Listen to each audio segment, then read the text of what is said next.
Hello, I'm the nostalgia critic. I remember it so you don't have to.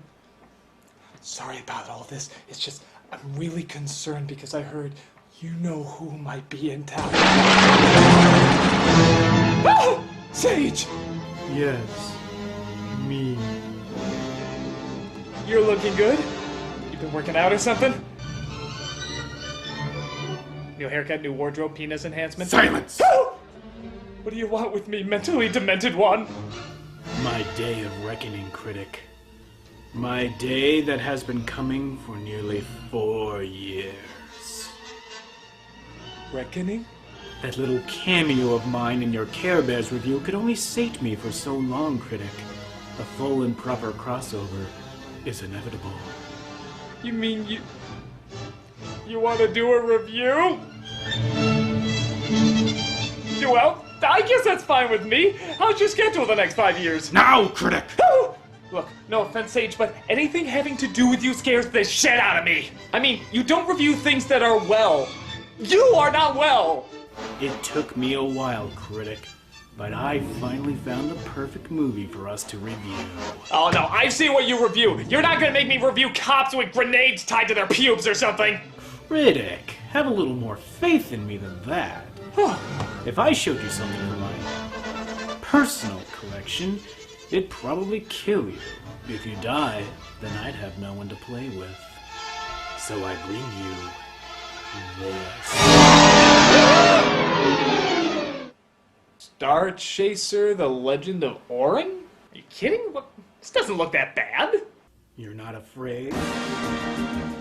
What, you got some 80s cheese, some bland story, and actually some half-decent animation. It looks kind of stupid and silly, but this doesn't look awful. No, I'm not afraid. You will be. So it seems I've been shanghaied into reviewing another fossilized piece of shit that nobody saw the first time it came out. Apparently Star Chaser was released in 1985, and flopped harder than a fat guy in America's Funniest Home Videos. Oh, come on, critic. You gotta give them credit for making the best 3D movie ever made. Or at least that's what they say on the poster. Oh sure, because as we all know, 3D is the gatekeeper to good quality entertainment. Though Kate Winslet's nipple in 3D does have potential. So, to be fair, the movie starts out alright. I mean, the animation looks like heavy metal threw up on a Molly Hatchet album cover, but it's harmless. Well, as harmless as forced labor in a dangerous mine can be, this is our hero Orin, who, despite having lived his entire life in this subterranean world as a slave, still manages to have a head of finely shampooed, luxuriant hair. Slow down, grandfather. You're too old to keep up this pace. Slow it down will only prolong my suffering. Orin, don't. You won't survive doing the work of 2. Prettiest girl in the world. I'd do the work of 10. Yeah, have you seen Jessica? That chick be smoking! Oh, but you're hot too, you're hot too. You have a nice tooth. It seems that Orin and his friends are slave laborers that mine crystals for a god named Zygon. No, not that Zygon. Not that Zygon either. This Zygon. My world are angry. They have kept you alive since the beginning of time and ask very little in return. Just your continued subjugation and your free will. Really, you're taking advantage of us. So after the slaves offer their mined crystals in exchange for food, Orin happens upon a strange sword embedded in the rock wall.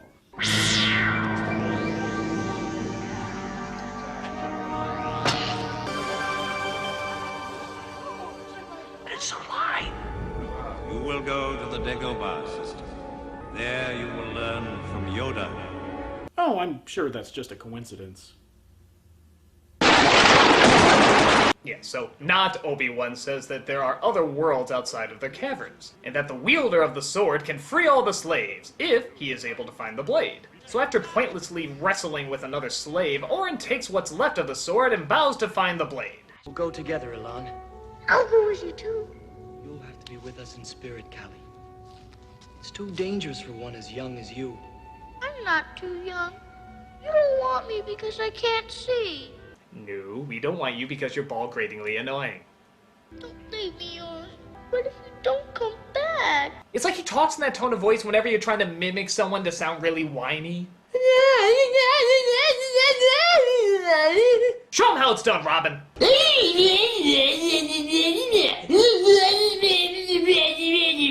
Well, Orin and his girlfriend ditched the little turd and make off for I don't know where exactly. I guess they just figured that the way out of the caves that their people have lived in for generations has to be somewhere, but they don't get too far. Alright, so they give the slaves dangerous laser drills that can take out a guard in one hit, and give the guards whips.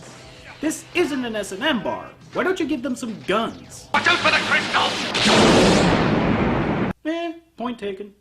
Orin and his girlfriend get captured trying to escape, where they learn that the god who they've been worshipping all their lives turns out to be... Oh my god, some guy! Yeah, really, was this supposed to be in any way surprising? Christ, we're just starting this movie and the dramatic reveal is already wasted. This isn't much of a twist! Anyway, it's not really that big an impact if you don't get to know the characters. We've barely even grown accustomed to Orin or... what's-her-face. But I guess it doesn't matter, it's not like she's gonna die in the next 5 minutes. Try one. No. Well, she was completely pointless, wasn't she? You don't even know the half of it. There's a world above. I'll find it for you, Alon. Orin manages to escape Zygon's clutches into a collapsed cavern. He digs his way out onto the surface world, but it's not long before he runs into more danger.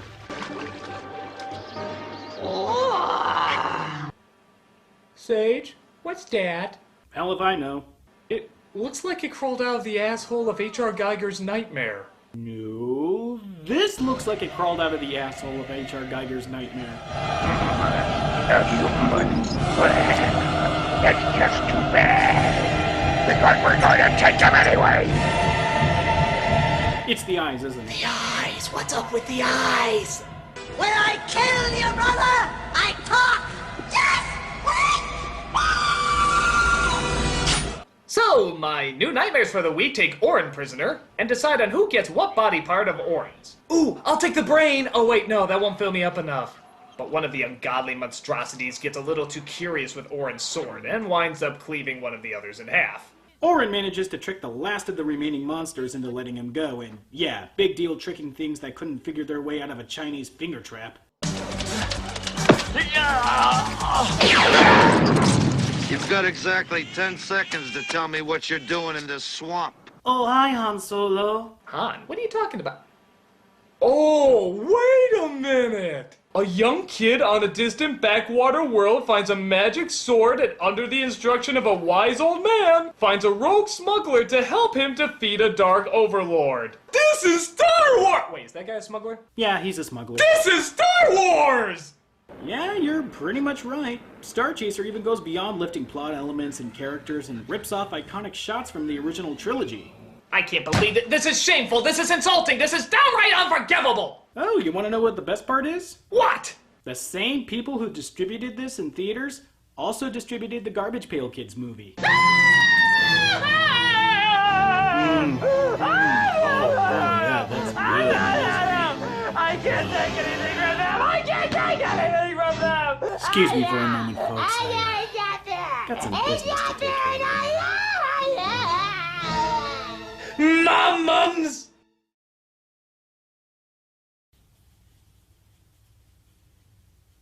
What? I got crusty elbows.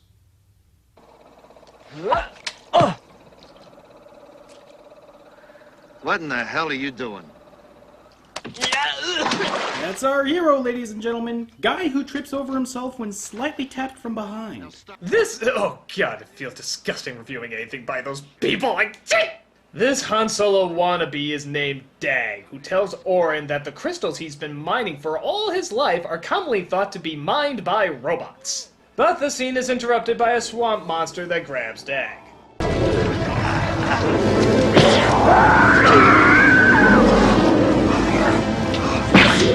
Now wait a minute, how come the sword works now but not when he tried to stab Dag? Well, critic, the movie never really explains why the sword works sometimes and not other times, and several fan theories have floated around to this day. Wait. This movie has fans? Yeah. In fact, just recently it's been announced that plans are being made for a live-action remake. They did that. It was called Star Wars! Oh, and if this movie hasn't pushed all your rage buttons by now, it also has its own version of Navi from Legend of Zelda. Oh, fancy fucking that.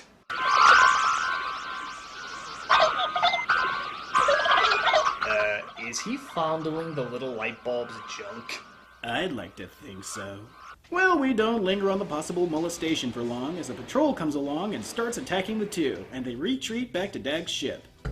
I wish you'd stop calling me a computer, Dag. It's so impersonal. After all, your body's just a machine made of flesh and blood. How would you like it if I went around calling you Meat Brain? Oh, hi, C-3PO. Oh, wait a minute, it's not even a robot. Okay, so what do you call an AI that speaks in a prissy, whiny, effeminate voice and is largely used for comic relief? Son of a bitch, it is C-3PO.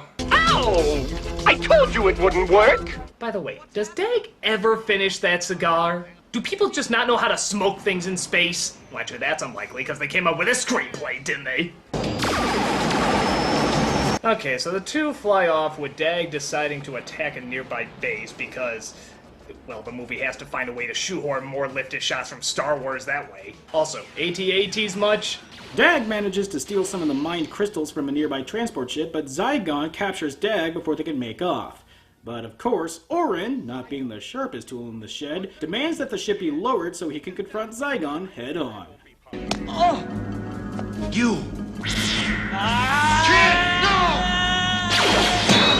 Ow, my sword! You know, as hopelessly dumb and naive Orin is, at least he's incredibly weak and awkward. Get out! Who the hell ordered this drill? Hey! Come on, kid! Yes, let's pointlessly carry this heavy robot that is in no way going to help us escape, and will in fact only hinder our chances of making it safely aboard. God, I'm a tactical genius! But of course, this movie isn't set in any kind of logical universe, so they in fact make it safely aboard and blast off, leaving Zygon to mutter one of the strangest lines in the movie. It is him. The Kaka has returned. The what has returned? The Kaka has returned. The Kaka's returned? This movie's full of caca, I never realized it left! Well, critic, if you thought that was strange, get a load of Dag trying to reconfigure that fembot he picked up from earlier. Where the hell are the personality circuits on these G2 fembots? They're in her posterior. You wouldn't dare. He's not seriously going to. Oh, he's going there. See that look on his face? That's the look of a man who's about to plunder him some ass. You wouldn't dare. Ooh. Sorry, folks. Had a flashback there for a moment. Help! Help! Help! What? Oh, it just gets better and better. Give it a few more seconds, we'll have a cinema snob review. Dag? Why do you risk your life stealing crystals? And how the hell did this movie only get a PG rating? Wait for it. That should do it. Ah. That's more like it. Has anyone ever told you that you're awfully cute for a meat body? Well, that seals it. You went from Star Wars to Star Whores in a matter of seconds. Well, if there's one thing we can all learn from Star Chaser is that the way to a woman's heart is through her ass. Where the hell did this scene come from? Who thought it was a bright idea to have Dag probe a fembot's butt? A fembutt, if you will. Didn't anyone think of the fact that there's a children's audience that will most likely see this? Probably, because they're the only ones that would find this remotely funny. No wonder they ripped off Star Wars. The original ideas in this are just... You will never find the more wretched hive of scum and villainy. So after the two blast off into a Jackson Pollock painting, Orin and Dag part ways, with Dag meeting up with the film's version of Jabba the Hutt to hawk the crystals he stole. Oh, Dag, one of my nosy men thought he saw you with a young boy this evening. My girls do not excite you anymore. You know, that is exactly what this family-friendly space adventure needed. Pedophilia jokes! Well, that and robot ass play. Meanwhile, Orin happens upon a fortune teller who gives him advice on where to find the missing blade to his sword. Can you tell me where I'll find the blade? Such is not an easy task. Hey, genius, you've been using the sword all throughout the movie. The blade's invisible. You've already found it. You might as well be trying to find the biggest douche in the universe. Case closed. Dag and Orin meet back up, but it's not long before Zygon's men are after them again, prompting Dag and the Fembot to enact the oldest and dumbest trick in the book, the sexy lady diversion. Of course, this oldest dirt tactic is so stupid that it works perfectly. Seriously, the only way this could have been worse is if he fell for the carrot under the box trap.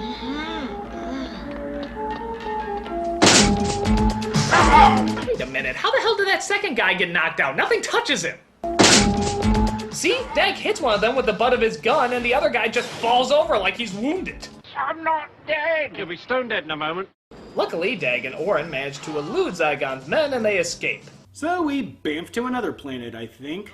Could be the same planet with the mine world, or the same planet as that desert town. Establishing shot? What's that? But in any case, Zygon's men manage to catch up with Dag and Orin and shoot their ship down. Zygon's men take Dag's unconscious body in, but are unable to find Orin, who has been flung from the ship during the crash and landed torso first in a tree. Oh good, does this mean he suffered catastrophic injury and died? Roll the credits!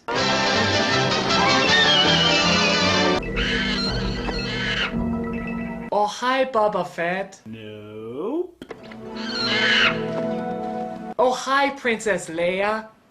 Yeah, you knew she was coming. Maybe not technically a princess, but daughter of some sort of rich person in charge. Yeah, princess.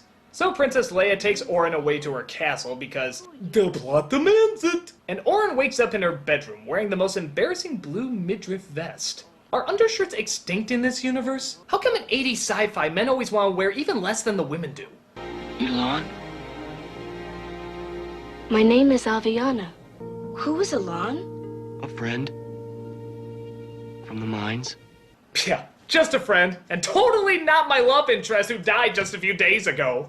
Seriously, is this movie gonna force this romantic relationship on us? It's bad enough that the girl in the caves was killed in the first 20 minutes, but now she's just cast aside for another? I said you had no idea how useless that character was, didn't I? Orin and Leia decide that the best thing for them to do is head back to Orin's cavern planet.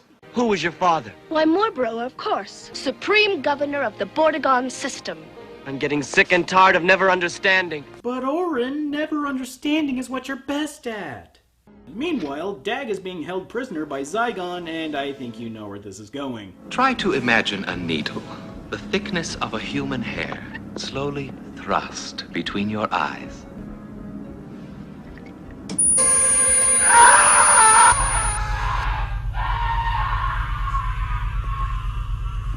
So it's been discovered that Orin's blade has been passed down from person to person, destroying the rule of tyrants for hundreds of years. Orin and Leia decide that the best thing for them to do is head back to Orin's cavern planet. I'm sorry. This is a restricted area. No one may enter without prior permission. Lizzo, shooting! Wait, did you say shoot me? That doesn't sound pleasant. Maybe I should do something like an actual guard robot. God, I'm a poor model. I hope you know what you're doing. Let me try.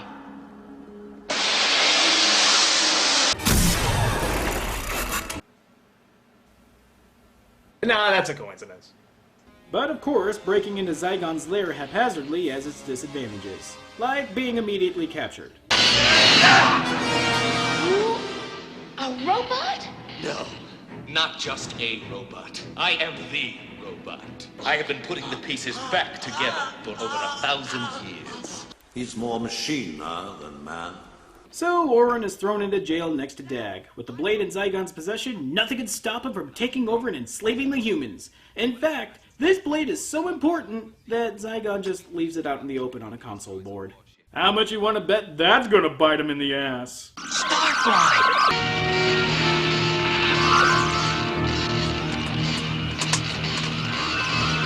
Conqueror of man, folks. God damn, this is stupid. So of course the twinkling dingleberry sneaks the hilt out of the reach of Zygon, and Orin uses it to escape. Guard! I have something for you! Oh boy, I hope it is candy. That is not candy. What's going on, Water Snake? Come on!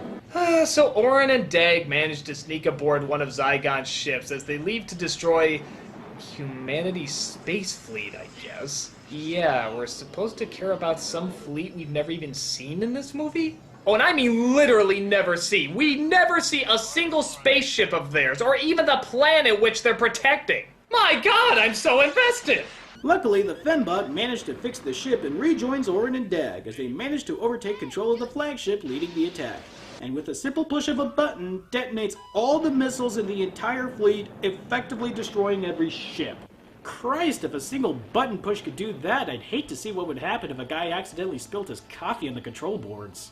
Orin and the gang managed to break back into Zygon space for, what, the third time now? But Zygon manages to ensnare Orin's ship in a tractor beam, leaving the Fembot and Dag's ship to make the save and take their place in the beam. I'm not sure that's how tractor beams work, but if the filmmakers don't care, then why the fuck should I?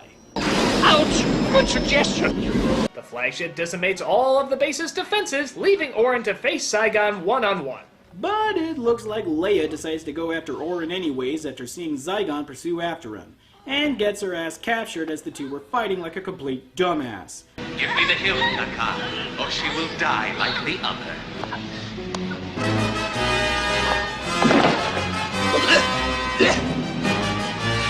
Okay, you've tried to use the sword before, and it has never worked for you. Why the fuck do you think it'll work for you now? It seems all hope is lost, but Navi shows up again and tells Orin that he never needed the sword in the first place. You do not need the hill, Taran. There never was a blade. I found it in a crackerjack box. Why the fuck didn't he just tell him this way back at the beginning? The same reason the good witch didn't tell Dorothy about the shoes sending her back home. Some people are dicks. With his newfound power, Orin cleaves through Zygon and leads his people to revolt against the slave masters. But with the entire mind world collapsing from the explosions above, Orin thinks fast and bullshitty by, get this, throwing the sword at the ceiling, which magically clears the way for the rest of the people to safely evacuate. And if that wasn't enough, Orin even cures the little bastard from before of his blindness, because why the fuck not? I can see again. I can see! I can see! I can finally see that you're not wearing a shirt, and that kind of creeps me out. We finally end this turn with Space Jesus here being offered by the old guy from way at the beginning to join him in being glowy and shit, but he turns him down in favor of getting some tail. Not yet. I'd like to stretch my legs for a few decades. The choice is yours.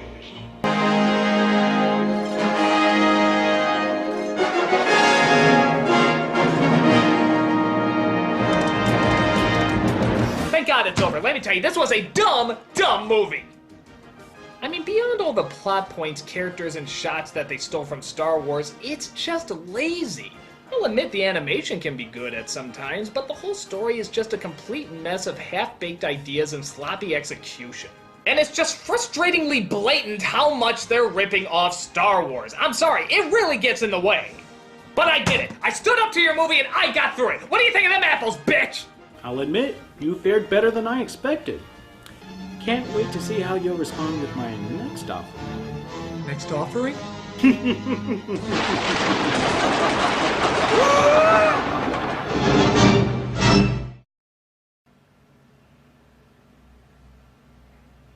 Cool.